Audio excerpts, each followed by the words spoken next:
8월 27일 코로나 바이러스 감염증 19 국내 발생 현황을 말씀드리겠습니다. 국내 지역 발생 신규 확진자는 434명입니다. 해외 유입 사례가 7명으로 총 누적 확진자 수는 18,706명입니다. 신규로 93명이 격리 해제되어 현재 3,932명이 격리 중입니다. 위중증 환자는 총 46명이고 어제는 사망자가 1명 발생하였습니다. 공인의 명복을 빌면서 유가족 분들께 심심한 위로의 말씀을 드립니다. 국내 지역 발생에 대해서 좀 더 자세히 말씀드리겠습니다. 통계는 오늘 12시 현재의 숫자입니다.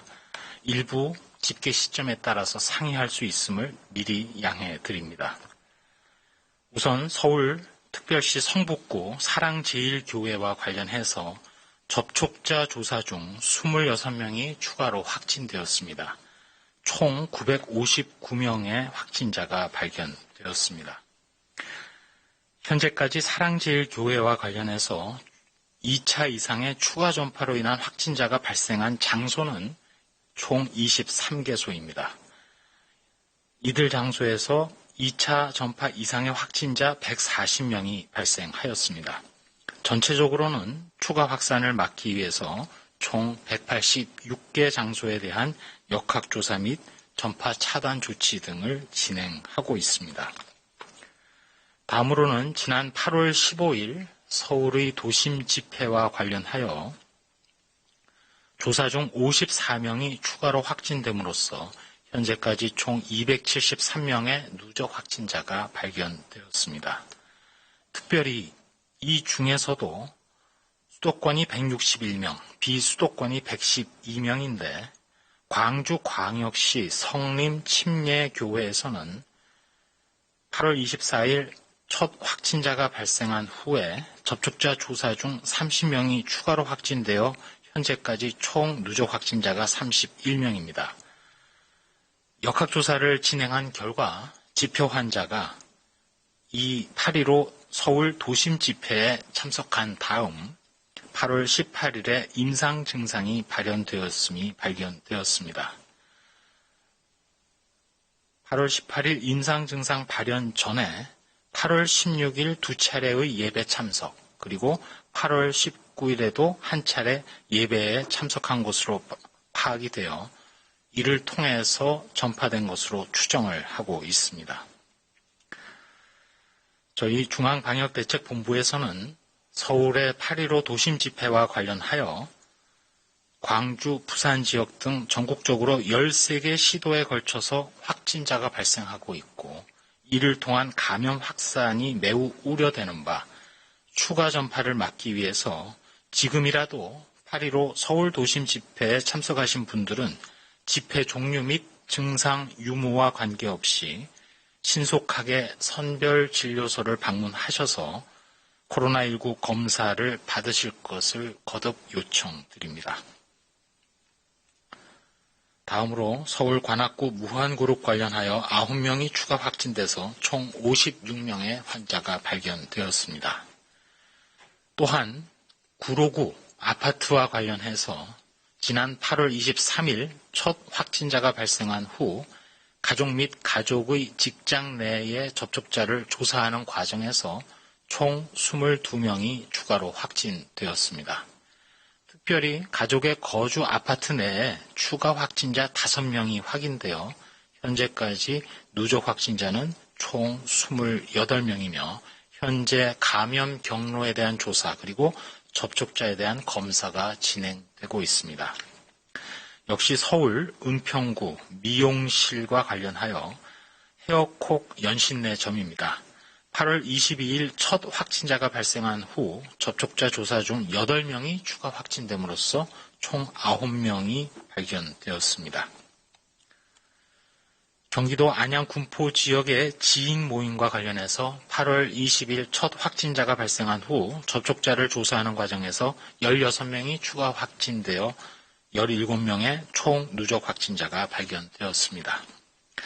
다음은 광주광역시 동광주 탁구클럽과 관련하여 지난 8월 25일 첫 확진자가 발생한 후 접촉자 조사 중 11명이 추가 확진돼서 현재까지 총 12명의 누적 확진자가 발견되었습니다. 강원도는 원주시의 실내 체육시설과 관련하여 자가격리 중인 7명이 추가 확진됨으로써 현재까지 총 64명이 발견되었고 심층 조사 결과 명륜 초병설 유치원 교사의 집단 발생은 원주시의 실내 체육시설과 역학적 연관성이 발견됨으로써 재분류하였습니다.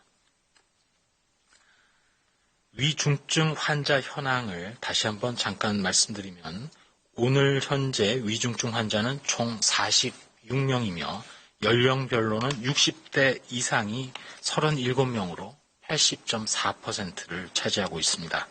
또한 감염 경로별로는 사랑제일교회 관련이 12명으로 가장 많습니다. 코로나19 치료제인 렘데스비르는 현재 36개 병원에 155명에게 공급이 완료되었습니다. 또한 치료와 관련하여 코로나19 혈장 치료제 개발을 위한 혈장 공여에 1223명의 완치자께서 참여 의사를 밝혀주셨고 실제로 897명이 혈장 모집을 완료해 주신 데 깊이 감사를 드립니다. 특별히 대구 지역의 종교단체 완치자분들, 즉 신천지 신도분들께서 단체 혈장 공여 의사를 추가로 밝혀주셔서 단체 헌혈을 계획하고 있습니다. 대구광역시의 적극적인 협조 하에 대구 육상진흥센터에서 현재 8월 27일부터 9월 4일 사이에 대한적십자사에서 혈장 체열이 가능한 장비와 인력을 지원할 예정으로 진행할 계획입니다.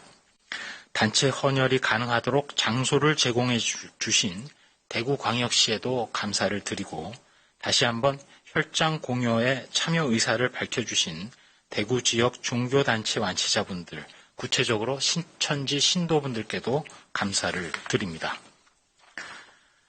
생활방역과 관련해서 행안부에서 운영 중인 안전신문고에 어제 하루 신고된 주요 사례를 보면 아직도 종교시설에서 많은 인원이 장기간 좁은 공간에서 마스크도 미흡하게 착용을 하고 심지어 공동으로 숙식을 하면서 기도를 하는 등 감염 전파가 우려된 사례가 신고되었습니다.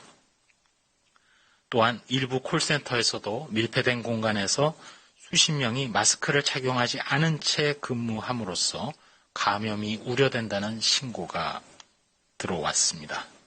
거듭 말씀드립니다만 마스크 착용은 코로나19의 전파로부터 나와 또 다른 사람을 보호할 수 있는 효과적인 예방수단입니다.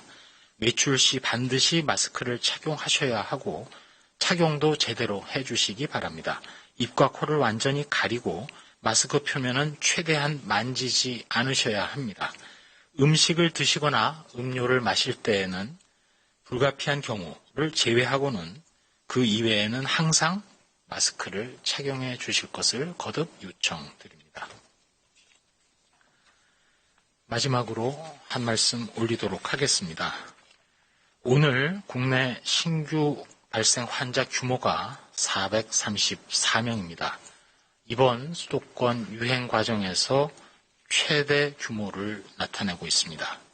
더군다나 미분류 규모도 매우 커서 오늘자의 경우는 30%가 넘습니다. 환자 발생 지역도 수도권 외에 전국으로 확대되고 있고 실제로 확산세가 매우 심각한 상황으로 언제 어디서나 누구라도 이제는 코로나19 환자가 될 수 있는 상황입니다. 물론 이러한 코로나19 발생 증가 수치는 한편으로는 적극적인 추적조사 그리고 광범위한 검사 확대를 통해서 환자를 찾아가는 노력도 일부 반영된 결과이긴 하겠지만 그렇다 하더라도 감염 경로를 알 수 없는 조사 중인 환자가 현재 10명당 3명 이상인 상황에서는 일단 위험 상황에 노출된 모든 분들, 조금이라도 의심 증상이 있는 분들은 검사를 받으셔야 되고 받아주시기 바랍니다. 현재 대면 접촉을 최대한 자제하는 2단계의 거리 두기를 철저히 지키는 것만이 코로나19의 상승 속도를 늦추고 더 이상 악화를 막을 수 있는 최후의 방안입니다. 그럼에도 불구하고 오늘 브리핑에서도 잠깐 좀 전에 말씀드렸습니다만 광주 교회 집단 감염 사례의 경우를 보면 안타깝기 그지가 없습니다. 지난 8.15 서울 도심 집회, 즉 감염 위험에 노출이 되고도 검사와 격리를 하기 전에 가까운 교인들과 예배를 통해서, 그것도 비대면 예배가 아닌 것으로 파악이 되었습니다만 예배를 통해서 접촉이 이루어짐으로써 전파를 키운 사례를 말씀드린 바 있습니다. 다시 한번 감염 위험 상황에 노출되었던 분들의 신속한 검사와 격리를 촉구드립니다. 심지어 지방자치단체별로 검사 이행에 대한 행정명령, 구상권에 대한 청구 가능성까지도 말씀드리는 이유는 조치가 늦어지는 시간만큼 접촉자를 더 많이 양산하고 발병 규모가 더 커지기 때문입니다. 이렇게 되면 고위험 환자, 즉 어르신과 기저질환자 분들의 생명과 안전이 위험해지는 것은 물론이고 나아가서 전국의 경제적 피해 또 의료 시스템의 마비 등 모든 피해를 우리 공동체 전체가 고스란히 짊어져야 하기 때문입니다. 어제 국회 보건복지상임위에서 어느 의원님께서 지난 2월 대구 경북의 코로나 유행 당시 모두가 단합해서 코로나19에 대응했다는 발언을 하신 바 있습니다. 새삼 깊이 공감하면서 지금도 그때와 같이 코로나19 위기 대응에 우리 사회 구성원 모두가 일치 단결하는 자세가 필요한 시기라고 생각을 합니다. 일단 지금은 저희 방역당국으로서는 당연히 방역이 최우선입니다. 코로나19 방역이 무너지면 다른 모든 분야가 버틸 수 없기 때문입니다. 우선 지자체별로 조사 중인 또 미분류인 환자를 줄이는 노력이 필요하고 며칠 전에도 말씀드린 대로 전라북도 전주시 보건소의 사례처럼 관내에 가용한 모든 인력을 역학조사와 환자 추적에 더 많이 투입하는 것이 필요하다고 생각합니다. 의료계에도 호소를 드립니다. 당장은 코로나19로 인한 대응 그리고 이로 인해서 발생하는 중환자 관리에 최우선을 두어주시기를 거듭 깊이 요청드립니다. 저희 방역당국을 포함해서 우리 모두가 코로나19로 달라질 일상에 바로 적응해 주셔야 하겠습니다. 그 일상은 어디서든지 올바르게 마스크를 계속 착용하는 것, 거리를 충분히 두는 것, 손 씻기를 쉴 새 없이 계속 행하시는 것입니다. 당분간은 약속을 아예 안 잡는 것이 공동체를 배려하는 것이고 악수하는 행동도 이제는 과거로 보내고 잊어버리셔야 합니다. 모두의 단합 그리고 변화로 고위험군인 어르신 그리고 만성질환자들을 코로나19의 공격으로부터 막아내고 사망하지 않도록 지켜내는 그 노력을 해달라고 거듭 호소드립니다. 이상입니다. 네.